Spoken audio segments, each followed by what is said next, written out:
Boa noite, pessoal.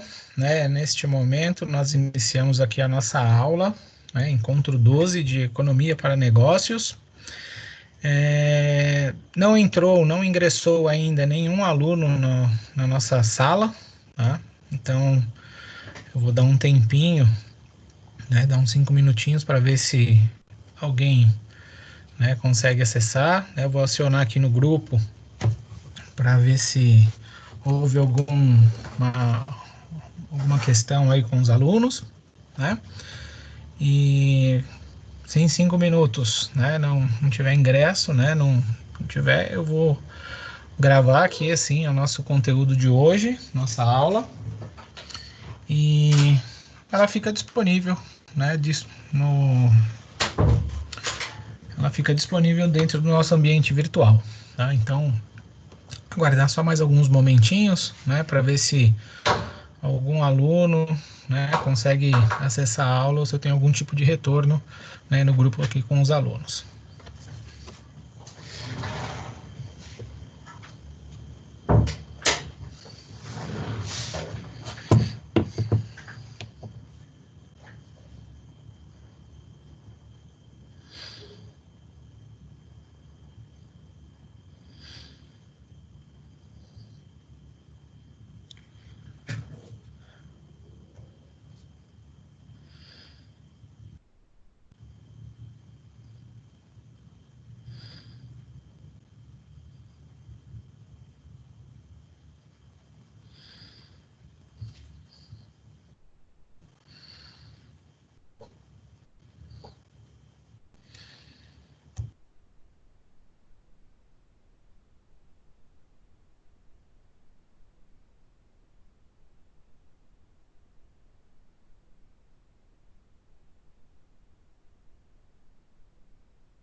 Bom, são 19 horas e 15 minutos, Dei essa pausa aí de 5 minutinhos, para ver se alguns alunos ingressavam aqui à sala de aula, No grupo, eu tive somente o contato aqui do Frank,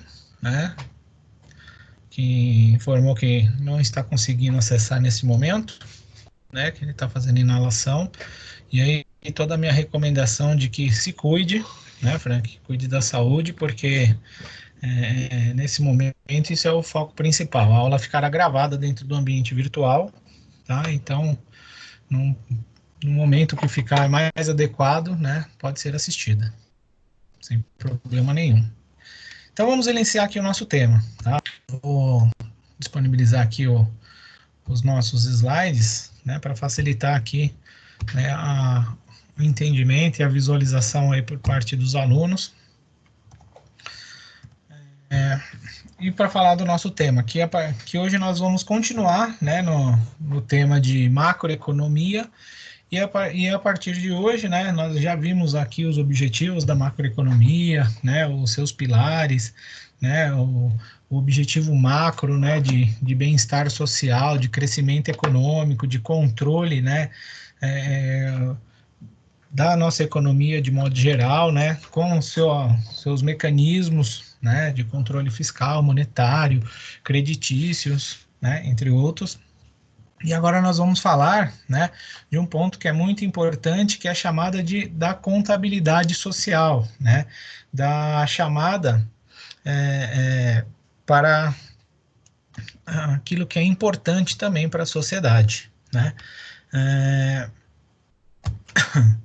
E isso, né, é muito importante para que, né, seja visualizado, né, entendido, né, como um aspecto econômico, né, que não é meramente número, né, a economia, né, como uma matéria, um conhecimento, uma ciência multidisciplinar, né, uma ciência social, né, ela tem um foco, lógico, no crescimento e no desenvolvimento da sociedade e também, né, das pessoas que compõem ali. Então, né, que faz a composição. Então, não é somente dos estados federativos, das empresas, né, das pessoas também.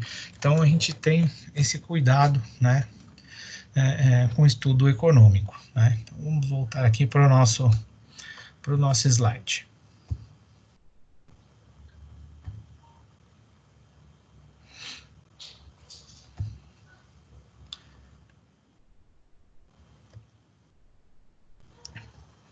Então, ó, contabilidade social, né, ela é a mensuração da atividade econômica de um país, né, ela é denominada contabilidade social, ou seja, né, então é a mensuração da sua atividade econômica, que é o registro do desempenho desta economia em determinado intervalo de tempo. Assim como na contabilidade privada, o sistema da contabilidade nacional utiliza o método das partidas dobradas, né, descriminalizando as transações dos principais agentes macroeconômicos, famílias, empresas, governos, setor externo, e cada grupo tem resumo de suas atividades em uma conta específica, né? Então, é isso que eu já estava dizendo aqui para vocês inicialmente, né? Não é somente o espectro, né, de resultado, e sim, né, uma visão macro, ampla, de tudo que envolve, né, o crescimento da nossa sociedade, né? Então, ele é muito importante nisso. Ela se compara, né, então, aqui com a contabilidade privada, né, no aspecto da partida dobrada, onde que para cada débito tem um crédito, né? Isso significa que toda origem de recurso tem que ter uma aplicação, né? Então, tem que ter amplo controle, né? Então, essa contabilidade social, assim como na contabilidade privada, ela é feita dentro de um espaço de tempo, né? Dentro de um ciclo social, né? E normalmente, né, é medido em espaços anuais, tá? A gente verifica isso dentro de espaços anuais. Então, a gente tem, né, a mensuração do nosso PIB anual, né, a gente tem o desenvolvimento das nações ao longo do tempo, né, porque é feito isso. Então, com essa contabilidade social, mais uma vez, né, tem uma visão sobre as famílias, sobre as empresas, né, sobre o governo, o setor externo, que são todos os nossos grupos de relações, né, para importação, exportação, turismo, entre outros, né, negócios internacionais, né, e isso, né, é de deveras importância aqui para a nossa sociedade. Deixa eu só dar uma ajustadinha aqui, que parece que eu tô com algum probleminha aqui no Teams. Deixa eu ver se eu consigo ajustar aqui, né?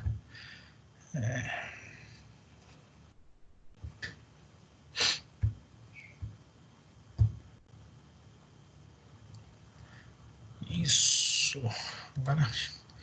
Agora tá daqui de maneira melhor. Então, o sistema de contabilidade social, ele vai medir o valor das transações com bens e serviços finais, né?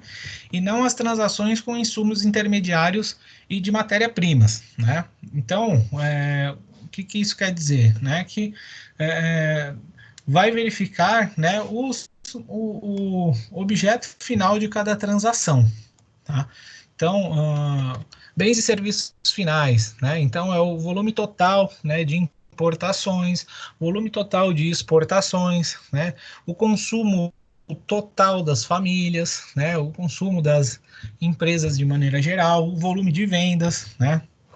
O, o, o salário, né, de cada um anual, né? Então, é com base nesse tipo de visão, tá? Então, ó, contudo, é possível visualizar quanto valor foi agregado em cada etapa produtiva, a partir do cálculo do valor adicionado, né? Valor adicionado é medido da seguinte maneira, né? Então, nós vamos ter aqui, ó, valor adicionado é igual ao valor da produção menos o valor dos bens intermediários, né? Então, aquilo que vamos imaginar o seguinte, né? Vamos pegar dentro de uma indústria, né, de transformação, né? Então a gente pega lá a transformação de uma matéria-prima bruta num produto final, né, agregado. Então a gente pode pegar, de repente, né, uma chapa de metal, uma chapa de aço, né? E essa chapa de aço, ela tem um valor bruto, né? Porque ela não foi trabalhada, ela não tem, né, a princípio, um valor agregado. E aí, né, ela é transformada, né, num veículo, né, no produto final veículo. O quanto de valor agregado foi, né, ponderado e foi, né, adicionado a essa chapa de metal, né? Então, quanto que é o custo desta produção, né, da produção do veículo, produto final, menos o valor dos bens intermediários, né? Então, são todas as somas de todos aqueles produtos que não tiveram agregação de valor, né, para tirar isso, né? Então é isso que nós estamos falando, né, de verificar aquilo que é o valor adicionado, o quanto que a transformação de um produto, né, se valorizou, rendeu de crescimento, tá?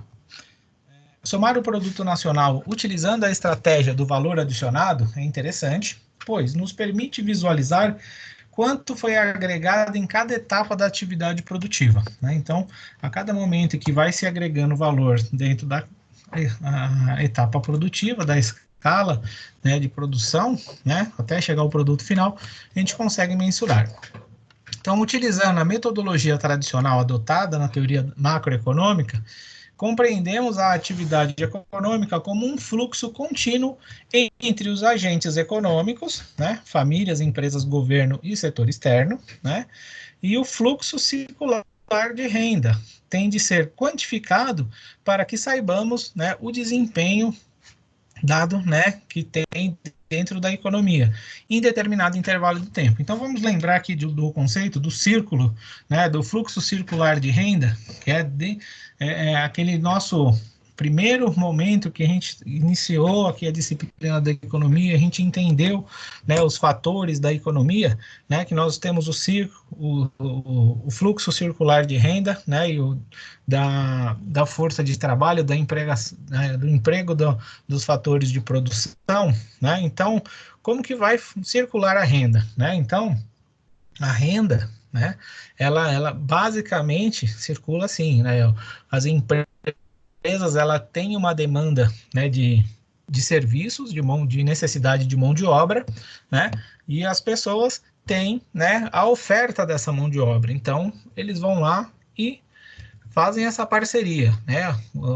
As pessoas vão começam a trabalhar. Ao executar o seu esforço produtivo, né, a transformação, a agregação de valor em produtos, né, na indústria, né, no comércio, no serviço, né, então são remunerados por isso. Então, o dinheiro que antes estava na empresa, né, que demandava mão de obra, ele é transferido, né, para aquela mão de obra, para as pessoas que trabalharam, agregaram valor aos produtos e serviços. Né? Então, a renda sai da empresa, vai para essa mão de obra. Essa mão de obra, né, as pessoas, elas possuem necessidades e elas vão ao mercado comprar essas, né, produtos e serviços que elas têm necessidade. E com isso, né, esse recurso, né, com a compra, com a aquisição desses bens e serviços, eles voltam, né, para o objeto das empresas, né, para os empresários. E aí nós temos aqui, né, o nosso círculo, né, o nosso fluxo circular de renda, né, entre este âmbito, né, das ações empresariais e das pessoas, né, nós temos o governo como intermediadores, né, onde eles vão estar atuando também, né, com algumas intervenções dentro da economia, de acordo com os modelos econômicos, seja eles mais liberais, menos liberais, conservadores, né, progressistas. Isso nesse contexto aqui não é tão importante, né, mas cada grau de sistema econômico, né, vai ter algum tipo de intervenção maior de Estado, e ele entra nesse círculo, né, nessa faixa circular de renda, à medida com que ele vai, né, fazer a cobrança dos impostos, né, sobre a renda, sobre a circulação de bens e serviços. No caso aqui do Brasil, nós temos o ICMS, nós temos os impostos sobre, né, a industrialização, sobre o produto, né, o IPI, e muitos outros, né. E aí o governo, através dessa, né, fonte de arrecadação, dessa captação desse recurso, também faz as suas intervenções na economia, seja comprando produtos e serviços, né, da indústria, seja através de contratação, né, de mão de obra também, né, então ele entra e faz parte desse nosso fluxo circular de renda. Continuando, então, né, o resultado da nossa atividade econômica, ela pode ser medida de 3 óticas distintas, né? Então, com uma visão sobre o produto, aquilo que é produzido, transformado, sobre a renda e sobre o dispêndio, né? Aquilo que é gastado, né? Que foi gasto, né? Que houve, né? O ônus, né? Que gerou algum tipo de ônus, né? Então, na ótica do produto, vamos analisar a economia a partir do ponto de vista de quem produziu, isto é, dos empresários. Neste sentido, né, somamos o valor dos bens intermediários mais o valor adicionado em cada etapa produtiva. Né? Então, aquilo que foi utilizado na produção, né, o valor, né, o seu custo, e aquilo, né, que gerou de produto, né, de valor agregado no produto final. Sabemos que os agentes envolvidos na produção receberão rendimentos, né, quando somados às remunerações pagas a todos os agentes. Então, podemos medir o desempenho dessa economia por meio, né, da renda. Então, quanto mais a indústria tiver de lucratividade, de ganho, né, a gente consegue estar mensurando. Esta mesma renda, gerada na produção, será destinada à aquisição de bens e serviços, a fim de satisfazer as necessidades dos indivíduos. Quando é somado o valor de tudo que foi gasto, isto é, demandado neste intervalo de tempo, temos a ótica do dispêndio. Né? Então, veja como tudo está interligado. Né? No ponto de vista produtivo, a gente vai mensurar tudo aquilo que foi gasto, né, que foi utilizado para intermediação, né, para geração, né, de um produto com valor agregado, né, e a venda desse valor agregado.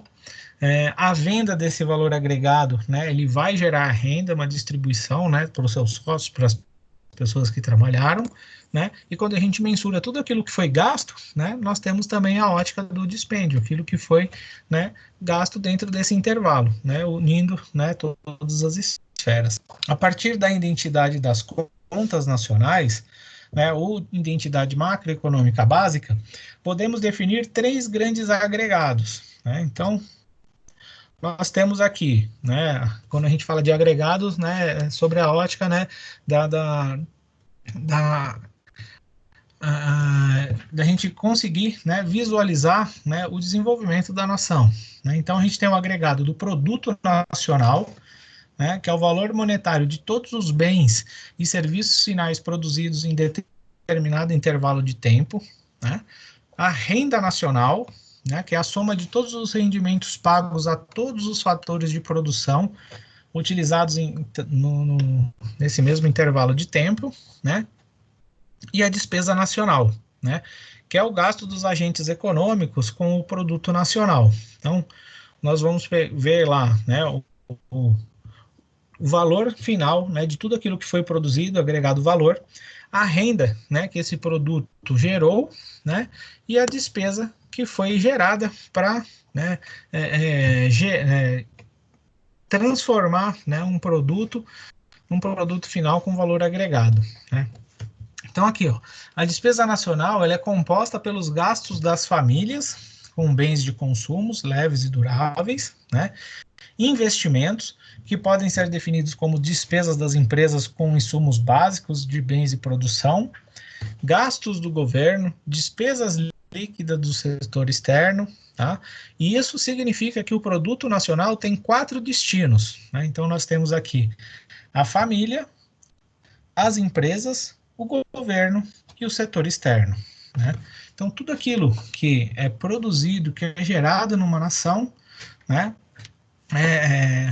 de uma forma bem básica, né, ela está focada em família, empresas, governo, né, e setor externo, ou seja, né, que são as nossas relações.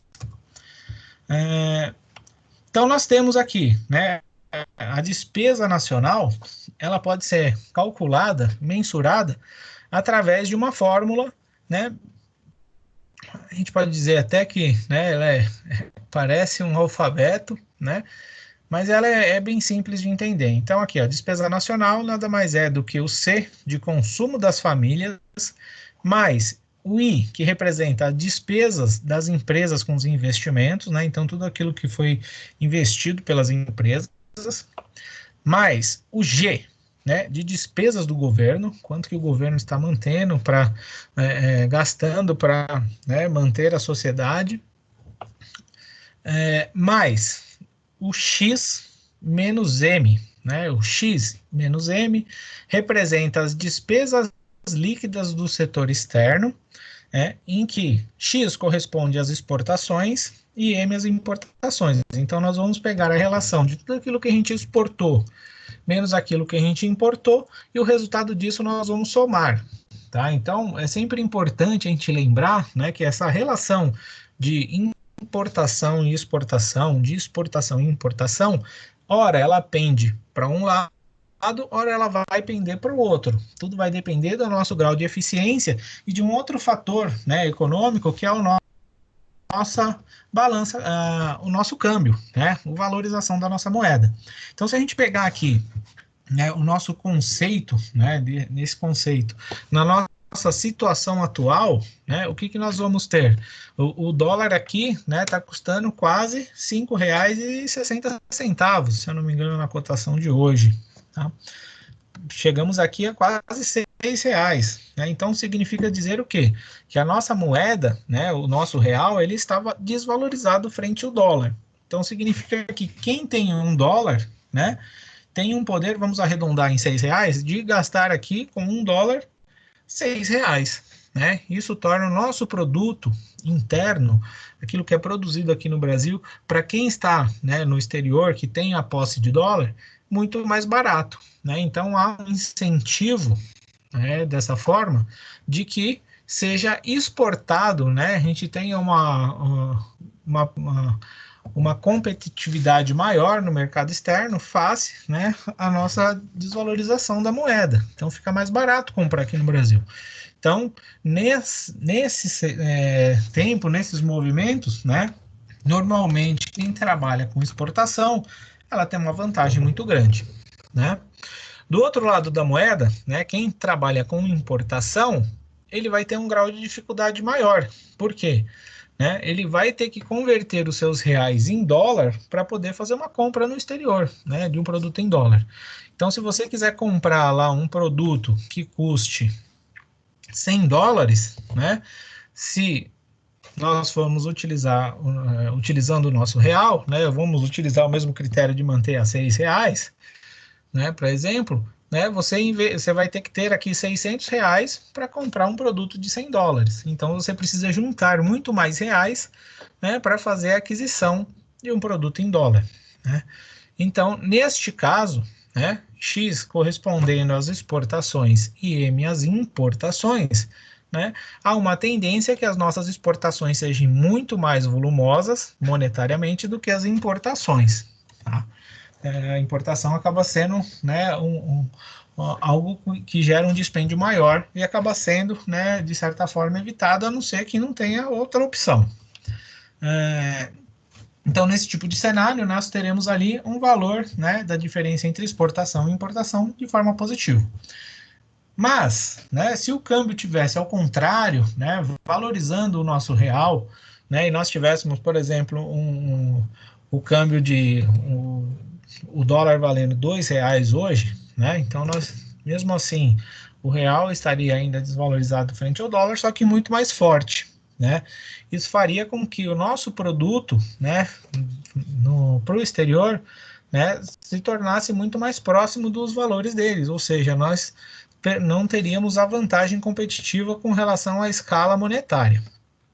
Porém, né, para quem, né, isso dificultaria um pouco mais as exportações. Porém, para aquelas empresas que dependem de importações, né, de produtos que não são fabricados aqui no Brasil, ou que aquilo que é fabricado no Brasil não tem volume suficiente para atender a demanda, né, e tem que buscar no mercado externo, facilitaria sim a compra, porque nós precisaríamos de muito menos reais para fazer a compra de outros, né, de produtos importados, né? E isso geraria na nossa fórmula, né, na diferença entre exportação e importação, um saldo negativo ali na despesa nacional, que impactaria um pouquinho, né, de forma diferente aí no resultado. Tá? Então, só essa curiosidade para a gente lembrar, né, e considerar, né, que o aspecto cambial, né, como que ele pode interferir no resultado final aí da nossa despesa nacional. Então, vamos analisar os conceitos, né, de poupança, investimento e depreciação. Tá? A poupança agregada, né, conhecida, né, vamos representar ela aqui pela letra S, é a parcela da renda nacional não consumida no período, ou seja, é o dinheiro, né, que as pessoas e empresas ganharam, né, vamos colocar até governo, né, arrecadaram, né, e não consumiram, né, e ficou guardado, né? Então, para todas as nações, né, ter um fluxo de poupança agregada é importante. Essa poupança ela serve, né, para dar respaldo à nossa sociedade. Então, nós temos aqui, né, então a poupança agregada ela se dá também, né, a gente consegue mensurar ela, né, através da fórmula S, né, de poupança agregada, que é igual a RN, né, então que é a nossa receita nacional, menos o C, né, que é o consumo agregado. Então, tudo aquilo que nós recebemos, menos aquilo que nós gastamos. Tá? E assim a gente consegue mensurar quanto de dinheiro nós temos guardados aqui na nossa nação. O investimento agregado, ou taxa de acumulação de capital, ele é composto pela aquisição de máquinas e equipamentos, né? Isto é, investimentos de bens de capital, tecnologia, né? E variação de estoque, né? Ou seja, de bens já produzidos, mas que não foram consumidos. Então, é aquisição de máquinas, equipamentos, né? Desenvolvimento tecnológico e de tudo aquilo que ainda não, que já foi produzido, porém ainda não foi consumido, né? Então, por que é um investimento? Porque a empresa, né, pegou uma matéria-prima, ela transformou, ela agregou valor e está ali na sua prateleira para ela poder vender num momento, num ponto futuro, né? De acordo com as suas estratégias, de acordo com as suas necessidades. Né? Então, enquanto tiver paradinho ali dentro da empresa, né, será considerado ali algo, né, que foi investido. Então, sabemos, contudo, que o processo produtivo desgasta máquinas e equipamentos, tornando-os obsoletos, né? Então, aqui nós estamos entrando no conceito de que, né, a empresa fez a aquisição de um equipamento, né, de uma máquina e utilizou ela para a produção. A utilização, né, deste equipamento, ele vai gerar, né, o seu desgaste, né? Então, nós estamos entrando aqui no conceito da depreciação desse bem, né? Então, ele vai estar, né, depois de certo tempo, obsoleto, desgastado, né? E ele não pode ser considerado, né? Não pode ter o mesmo valor, né? Que teve no momento da sua aquisição, do seu investimento, tá? Então, ó, essa deteriorização, né, dos bens de capital gera a constante necessidade da sua reposição, para que a economia mantenha sempre o seu potencial produtivo em níveis adequados, né? Então, a gente, né, não só a economia, não só, né, as nações, como as empresas e até mesmo as famílias, né, para se manterem, ela tem que ter lá as suas ferramentas sempre disponíveis para obter a melhor produção possível, tá? E isso tem que ser considerado. A depreciação é a parte da produção que se destina à reposição de máquinas e equipamentos, né, que se tornaram obsoletos no período anterior, né? Então, podemos, a partir do conceito de depreciação, realizar a diferenciação do investimento, né, e do produto nacional, né? Então, considerando, né, contabilmente que a depreciação é uma desvalorização daquele sequencial, sistemático, né, programático, de acordo com cada grau de equipamento, né, de imóveis, de imobilizado, né, ao longo do tempo, né, ele vai desvalorizando contabilmente, né, para que, né, a empresa ela tenha a condição de fazer a sua substituição, tá? Então, aqui, né, o investimento líquido, né, a gente pode mensurar, né, então, essa questão da depreciação, né, o investimento líquido, ele é igual ao investimento bruto menos a depreciação do produto nacional líquido, tá? E o produto nacional líquido, né, ele é igual ao produto nacional bruto menos a sua depreciação. Então, vamos lá. Investimento líquido é igual ao investimento bruto menos a depreciação.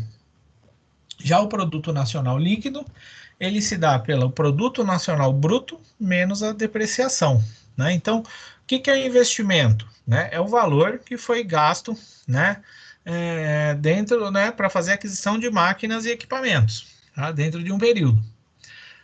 Como que a gente torna isso líquido? A gente vai descontar o valor daquilo que foi depreciado, dentro daqui já que está sendo utilizado, né? Então, o investimento menos a depreciação.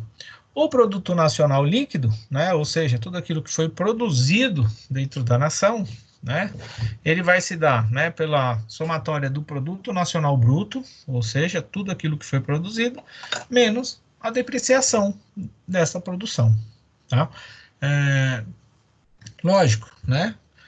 Cada, né, equipamento, cada produto, né, tem regras específicas de depreciação, né, que aí, você, de acordo com cada grau, né, de especificidade de cada um, né, tem que ser considerado aqui dentro dessa continha, tá bom? Então, ao inserirmos o governo no cálculo de nossas atividades produtivas, né, então é necessário lembrarmos que o preço de mercado de um produto normalmente está acima do valor, né, gerado em sua produção. É óbvio, né? Então, toda empresa ela vai vai transformar um produto, vai agregar valor, né, e vai colocar a sua margem de lucratividade, a fim de que se cubram os custos de produção, né, se cubram os impostos de produção, né, e traga margem de lucratividade para o investidor, né? Então, isso faz com que, né, esse produto ele tenha sempre um valor, né, superior do que aquilo que foi utilizado na sua produção. Isso ocorre porque ao seu preço são incorporados os impostos, né, indiretos cobrados pelo governo, então ICMS, IPI, ISS, né, por exemplo, entre outros, né? E aqui a gente não pode esquecer de colocar, né, o custo, né, com a sua matéria-prima, com a sua transformação, né, e a margem de lucratividade, né, como eu já disse, do investidor. Ao diferenciarmos a produção a custos de fatores, né, consideramos o valor que cada empresa paga aos fatores envolvidos na produção. Então, nós vamos considerar o salário, né, que é a remuneração do fator de mão de obra, né? Vamos considerar o lucro, que é a remuneração dos empresários, o valor de aluguéis e juros, né, que é a remuneração, né, do, do, do capital, né? Já o produto a preços de mercado, né, representa o preço final de venda da produção, pois há a adição dos impostos indiretos, né? Então, custos, né, a preços de fatores, né? Então, é o quanto que cada fator de produção está ganhando, né, com essa produção. E o preço de mercado, ele representa, né, o valor final do produto, né, agregando todo o seu custeio e os impostos governamentais. Então, ó, o produto nacional a preço de mercado, né, era igual ao produto nacional ao custo de fatores mais impostos indiretos, né? Então, quanto que custou, né, o produto nacional ele de mercado, a gente vai pegar tudo aquilo que as empresas, né, gastaram com seus fatores de produção, né, mais os impostos indiretos gerados por essa produção. Então, basta, né, vamos pegar assim, ó, para uma empresa, para a gente saber qual que é o produto, né, dessa empresa, basta a gente pegar tudo aquilo que ela gastou, né, para produção, compra de matéria-prima, pagamento de folha de pagamento, né, salários, o pagamento de aluguel, a lucratividade, né, dos sócios, os juros que a empresa pagou, né, para a captação de recursos, mais os impostos que ela teve que recolher, né, seus impostos indiretos que ela teve que recolher na produção, tá? Então a gente consegue fazer isso. Quando a gente faz isso para todas as empresas, né, para todos os fatores de produção, né, a gente gera, né, aqui o produto nacional a preço de mercado. Então, ó, para realizar a distinção entre o produto interno e o produto nacional, é necessário lembrarmos que nem todos os fatores de produção utilizados em nossa economia são nacionais, uma vez que em nosso país existem inúmeras empresas estrangeiras em atividade. Vale ressaltar que, da mesma forma, existem fatores de produção nacionais atuando fora do país. Então, sempre importante mencionar que, né, nós temos diversas multinacionais, temos empresas brasileiras também que já atuam no exterior, né, e isso vai gerar, né, remessas, né, de recursos para fora do país e trazendo de dentro, né, para dentro do país também, tá? O cálculo do produto interno leva em consideração o pagamento realizado dos fatores de produção, sendo eles nacionais ou não, né? É realizada a soma de renda residente, agregando, né, a parcela da renda gerada por fatores nacionais à renda gerada aqui, né, por fatores estrangeiros também, né, que posteriormente será remetida ao exterior. Então, quando a gente fala, né, do nosso produto nacional, né, é agregado, né, todas as rendas geradas, né, de todos os nossos fatores, tanto nacionais quanto de empresas não nacionais, que depois vão remeter a sua lucratividade também para o exterior, mas também é mensurada aqui, tá?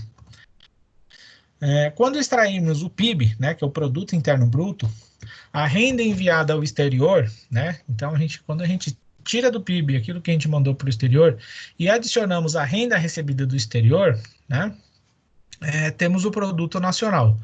Então, que vai ter a renda gerada por fatores de produção exclusivamente nacionais, né? Então, a gente consegue também, né, fazer essa separação de tudo aquilo que, né, a gente produziu aqui dentro, mas que foi remetido para o exterior, né, Porque as multinacionais ela tem como objetivo gerar lucratividade para suas matrizes, né? E elas encaminham, né, essa lucratividade para o país de origem da matriz. E da mesma sorte acontece com as empresas brasileiras que estão lotadas em outros países, né? E elas mandam recurso para cá. Então, quando a gente extrai do PIB, né, aquilo que foi enviado para o exterior e acrescenta aquilo que foi, né, trazido por empresas brasileiras para dentro do Brasil, né, como as suas lucratividades, então nós temos aqui o produto nacional, né, somente, né, com os fatores de produção nacionais, né. Então, ó, nós temos aqui, ó, o produto nacional, ele é igual ao produto interno mais a renda recebida do exterior menos a renda enviada ao exterior, né? Então, tudo isso que nós estávamos falando, ela pode ser sintetizada nessa fórmula, né? Produto nacional, ele é o produto interno, né? Tudo que foi gerado dentro do país, mais a renda recebida das empresas brasileiras lotadas no exterior, menos a renda, né, das empresas internacionais, multinacionais, né, que são geradas aqui no Brasil e remetidas para o seu país de origem. Outra expressão, né, que nós temos aqui, o nosso produto interno, né, é o produto nacional mais a renda enviada ao exterior, né? Então, tudo que foi gerado aqui dentro do país, né, aquilo que gerou dentro do país, ele vai pegar então a soma do nosso produto nacional mais o dinheiro que foi remetido pelas empresas multinacionais para os seus países de origem. Isso é o nosso produto interno. PIB em dólar, né, em dólares. Para tornar possível a comparação de diferentes economias, né, a Organização das Nações Unidas, ONU, desenvolveu o conceito de dólar PPP, Purchasing Power Parity, né, ou paridade de poder de compra, né, nada mais é do que a gente fazer, né, de uma visão equitativa do seu poder de compra, né, o quanto de cada moeda a gente compra, né, de determinado produto, né. Essa ferramenta parte da ideia de que não é adequado realizar comparações internacionais utilizando o dólar corrente em cada país, né, uma vez que as taxas de câmbio sempre oscilam, né. Então é aquilo que nós estávamos comentando lá atrás, de acordo com, né, a volatilidade do câmbio, né, tem uma disparidade maior para um lado ou para o outro, né. Então, assim, o dólar, né, PPP, mede a quantidade de bens produzidos em cada país, né, e faz a sua mensuração usando os preços do próprio, os preços do próprio do próprio produto e sim dos produtos, né, dos Estados Unidos, né. Então é uma comparação aqui mais justa, né, mais equitativa, né. Vou fazer mais um ajustezinho aqui.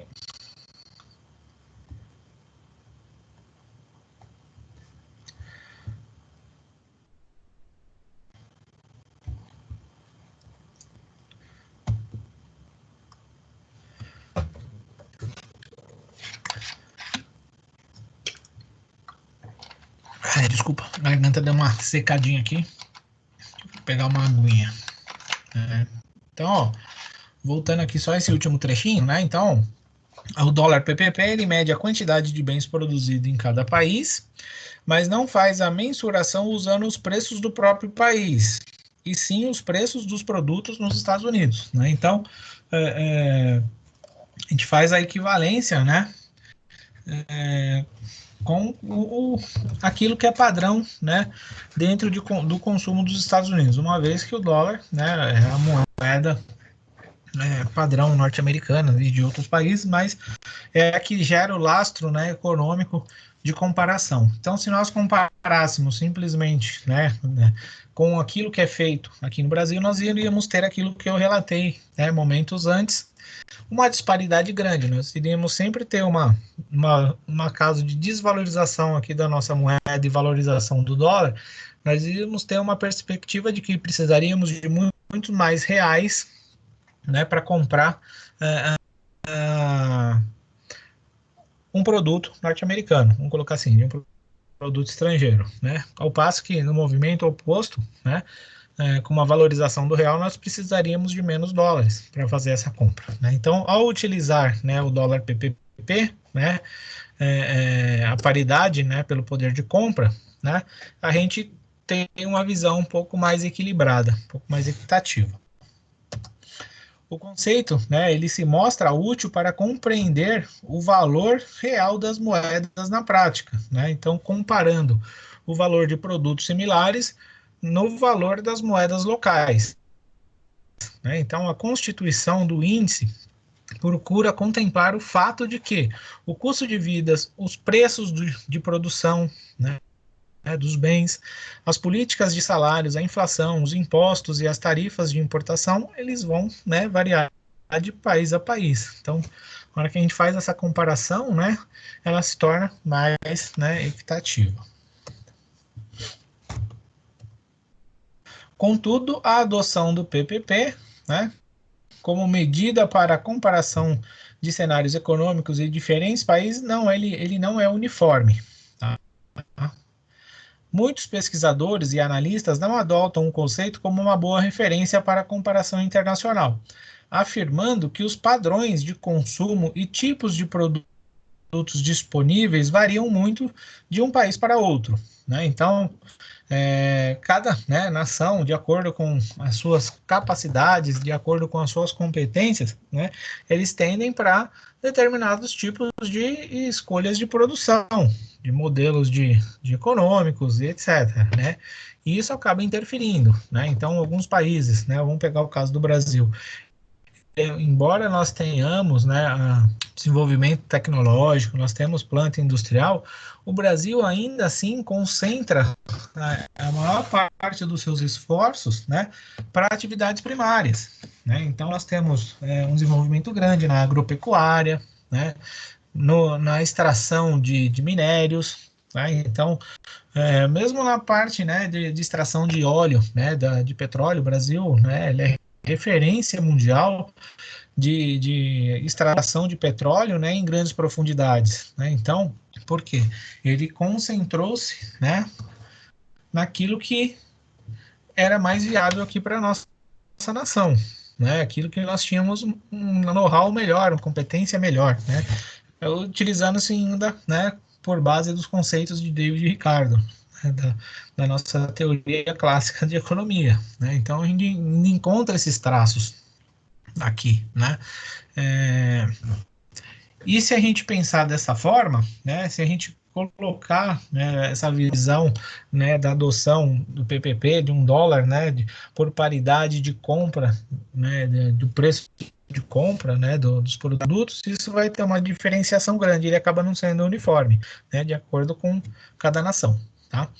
Assim, né, uma cesta padronizada de bens não pode ser utilizada para comparar os preços, né, em diferentes países, de acordo, né, então, com alguns pesquisadores, né, entendidos de economia, né, então eles falam que, né, esse método da comparação, né, pelo PVP, ele acaba não tendo, na prática, um resultado linear, né, equitativo para todos. Né? Então, a gente tem, né, essas duas, né, vertentes aqui. Né?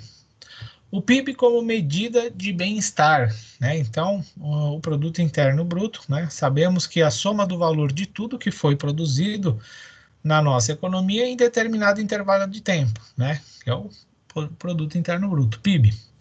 É a principal medida para compreendermos o tamanho e o desempenho de uma economia, para avaliarmos, né, o padrão de vida dessa população, podemos calcular também o PIB, né, ou receita per capita, né, que nada mais é do que a divisão do PIB pelo total da sua população. Né? Então, o produto interno bruto é tudo aquilo que gerou, né, de ganho aqui na nossa economia. Né? Qual que é aquilo que foi gerado, produzido aqui na nossa economia.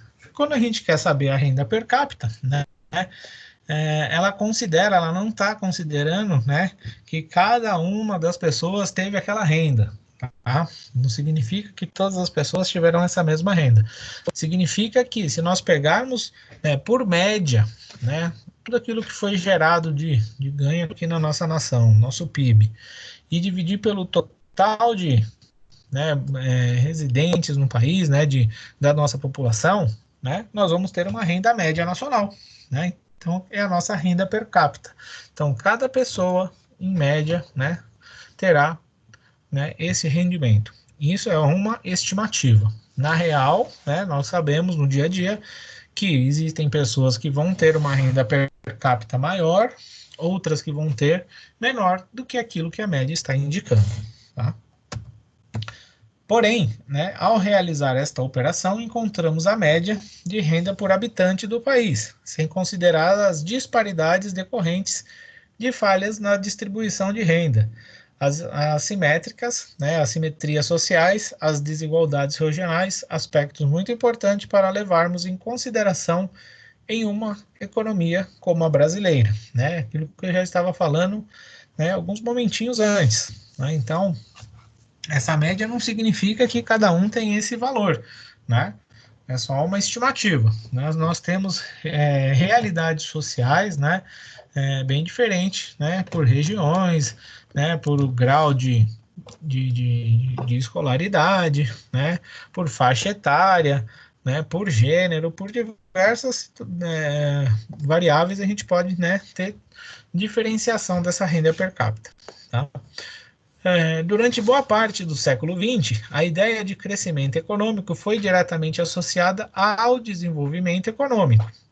A partir de 1950, né, o debate sobre o desenvolvimento socioeconômico foi ampliado, extrapolando inclusive as fronteiras da própria economia, e foram incluídos temas de sociologia, administração, geografia e história, né, dentro desse contexto.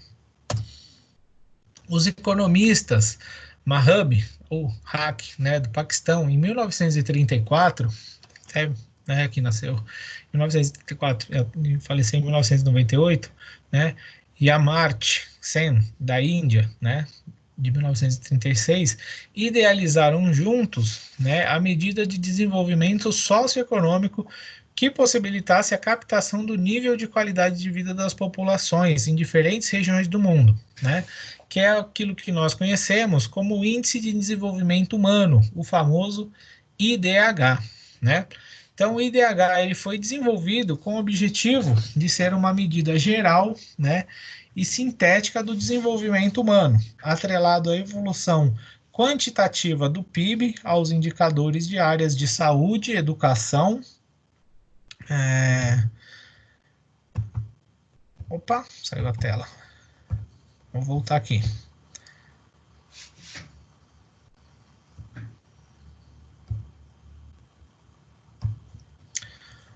Saúde, educação, ocupação e habitação, né?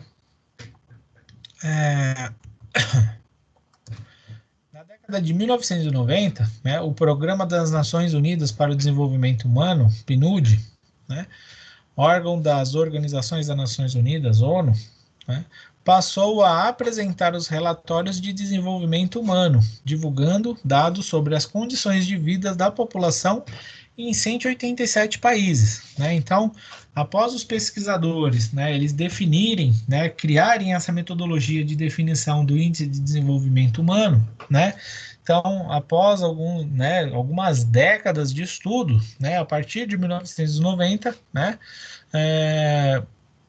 a ONU começa, né, a fazer a divulgação através do PNUD, né, que é o Programa das Nações Unidas para o Desenvolvimento Humano, que é, né, um braço da ONU. Ela começou a divulgar, né, esses relatórios de desenvolvimento, né, de 187 países. 187 países que são, né, afiliados à ONU. O cálculo do IDH varia entre 0 e 1. Quanto mais próximo de 1, melhores serão as condições de vida na região. Né? E esse cálculo ele é composto pelas seguintes variáveis. Né? Então, aquela sociedade que tiver uma nota mais próximo de 0, né? Então 0,001, por exemplo, né? Ela não tem desenvolvimento humano, ela tem muita coisa a melhorar. Então as pessoas não têm renda, ela não tem alimentação, não tem educação, né? O nível de vida dela é baixo, né? Falta saneamento básico, né? Uma série de situações. quando a gente tem, né, uma sociedade que tem um IDH, né, não vamos colocar um, porque seria a utopia, aquilo que seria o máximo, né, de desenvolvimento, e a gente, infelizmente, não tem nações ainda que, né, atingiram esse ápice, né, então vamos colocar 0,9999, né, são nações, né, que têm um nível de escolaridade, de distribuição de renda altíssimo, né, que ela tem, né, uma faixa etária, né, uma condição das pessoas sobreviverem mais tempo, saneamento básico para todos, né, direito à saúde, educação amplamente atendidos, né, tem uma distribuição mais equitativa de renda, entre outros, né. Então, quais são as variáveis, né, que a gente vai precisar, né, para calcular aqui o IDH? Então, vamos ver. Indicador de renda padrão de vida, né? Então, quanto que as pessoas estão ganhando, qual que é o nível, né, de sobrevivência das pessoas, qual que é o seu padrão de vida, né? Então, a gente sempre fala, classe A, classe B, classe C, né? Sou do nível C, né? Pessoas que saiu do nível E, né, virou classe C, classe B, né? Então, isso é um padrão de vida, tá? Então, ó, é a renda nacional per capita expressa pelo poder de compra de cada país, né? Então, veja bem, né? O IDH ele pega, né, o poder de compra, né, per capita, ou seja, uma média nacional, tá? Porque seria impossível, né, fazer com o número real para cada família, né? Então precisa ser uma visão mais globalizada nesse sentido, porque a média, de modo geral, né, ela vai refletir, né, o desenvolvimento médio da sociedade, tá? Indicador de longevidade e saúde, né? Quanto tempo que as pessoas vivem, né? Qual que é a sua condição de saúde? Então, a expectativa de vida ao nascer em cada região, né? Então, quantos anos um brasileiro vai ter? É esperado que viva, né? Quantos anos, né, um etíope é esperado que viva? Quantos anos um americano, né? Isso é, né, a sua expectativa de vida.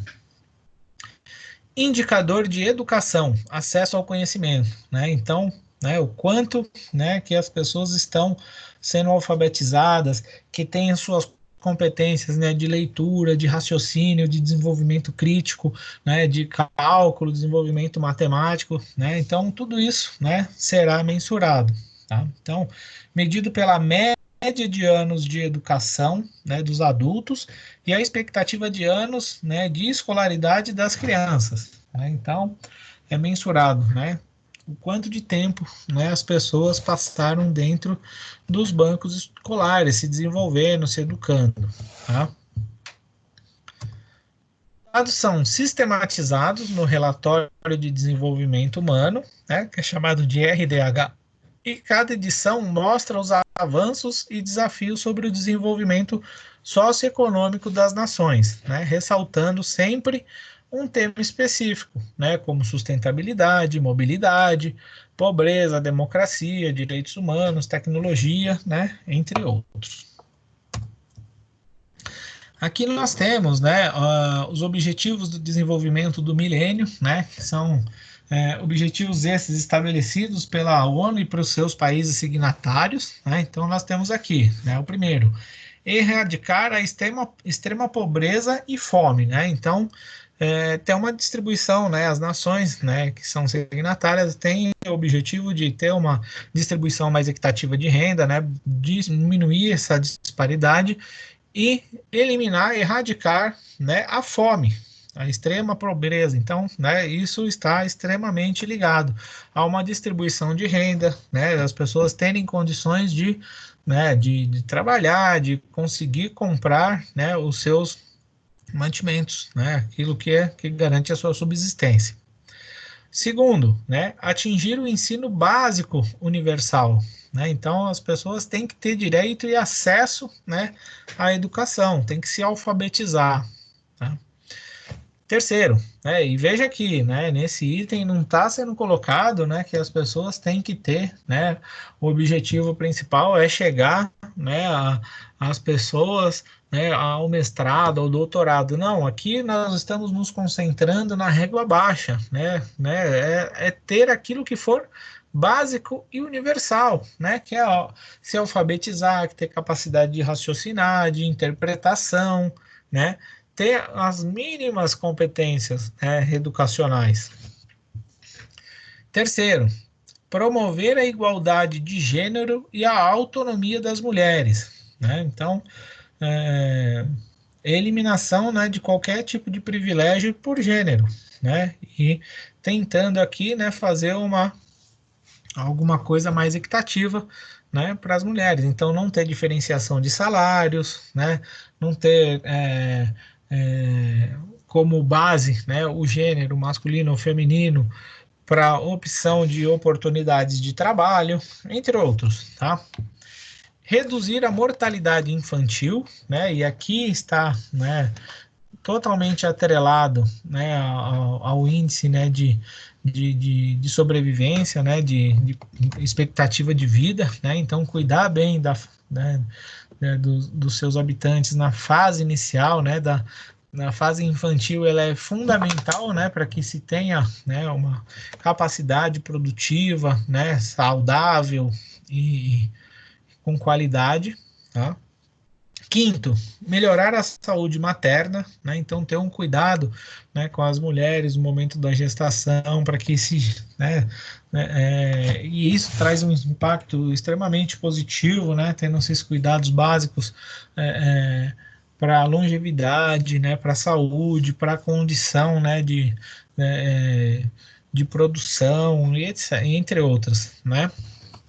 Sexto, né? Combater o HIV, AIDS, a malária e outras doenças, né? Então aqui nós temos, né, doenças e agora nós estamos extremamente sensíveis, né, para essa questão da doença, né? Aquilo que causa, né, um extermínio de populações, né? Então aqui são doenças que são já conhecidas, controláveis, né? Que muitas aqui tem já o processo de cura estabelecido, né? Que pode ser feito, né? Tem as vacinas, tudo, né? Então tem que fazer, né, trabalhar nesse sentido, tá? Sétimo, garantir a sustentabilidade ambiental, que é para focar aqui na questão da preservação do nosso planeta, né, se tornar o mais sustentável possível, não simplesmente, né, denegrindo, né, com uma visão meramente extrativista, né? Então a gente tem que produzir, a gente tem que prosperar, porém preservar, manter, né? E oitavo, né, estabelecer uma parceria mundial para o desenvolvimento, né? Então o foco aqui seria, né, o compartilhamento, né, de conhecimentos, né, o desenvolvimento, transformar, né, vamos pensar assim, né, que é colocar, né, um desenvolvimento amplo para todos, né? Então aquelas nações mais desenvolvidas estariam de certa forma auxiliando, né, o desenvolvimento daquelas menos desenvolvidas, né? Então como é parceria, né? Então de buscar formas de aumentar, né, esse nível de engajamento global. Lógico, tá? Aqui a gente está falando só, né, de uma visão econômica, tá? Uma visão, né, de desenvolvimento de sociedade, sem nenhum tipo, né, de ideologia, de pensamento. Lógico, isso daqui pode ser discutido, se tem algum tipo de viés, tá? Mas não é o nosso objetivo central aqui. É uma forma de mensurar, né, como a contabilidade social, ela consegue mensurar, né, o desenvolvimento de cada nação. Então, a ONU, ao desenvolver, né, elaborar esses objetivos, né, de desenvolvimento para o milênio, né, ela coloca como alguns focos aqui que garantam, né, boas práticas para, né, uma melhor evolução aqui das nações, de maneira geral.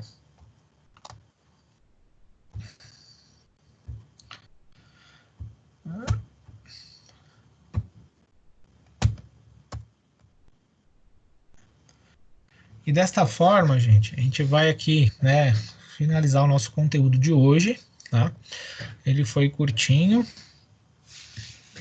complementar, né, ao nosso 12º encontro, para finalizar aqui, né, algumas menções, né, sobre a macroeconomia, e vou, né, então, passar aqui como uma atividade para vocês, né, para entregar na nossa próxima semana, né, até a quinta-feira que vem, né, de que vocês façam de forma individual uma pesquisa, né? Então deixa eu já até gravar aqui, deixar gravadinho fora também na aula, deixar aqui no nosso grupo, né? Então vou deixar aqui, né, no nosso tema 12, né, focar aqui, né, na nossa contabilidade social como uma tarefa, né, um trabalho para ser entregue na nossa próxima semana, né, na quinta-feira que vem, tá? Trabalho individual sobre os objetivos do milênio e o que o Brasil está fazendo, né, para atingir cada um desses 8 objetivos. Tá? Então vocês vão pesquisar, né, o que são esses objetivos do milênio, né, de uma forma mais detalhada. Eu trouxe aqui uma visão, né, mais geral sobre elas, né, então uma pesquisa um pouco mais detalhada do que são, né, esses objetivos do milênio e as ações que o governo brasileiro vem adotando para cumprir, né, essas oitivas, né, essas orientações aqui estabelecidas pela ONU, tá bom? Dessa forma, eu vou encerrar aqui neste momento o nosso encontro, né, a nossa aula será gravada, tá? Está sendo gravada, vai ficar disponibilizada dentro do nosso ambiente virtual, tá? E peço que, em caso de dúvida, me acionem no nosso grupo aqui do WhatsApp, não deixem de sanar suas dúvidas e até o nosso próximo encontro. Fiquem com Deus, se cuidem, uma boa noite para todos.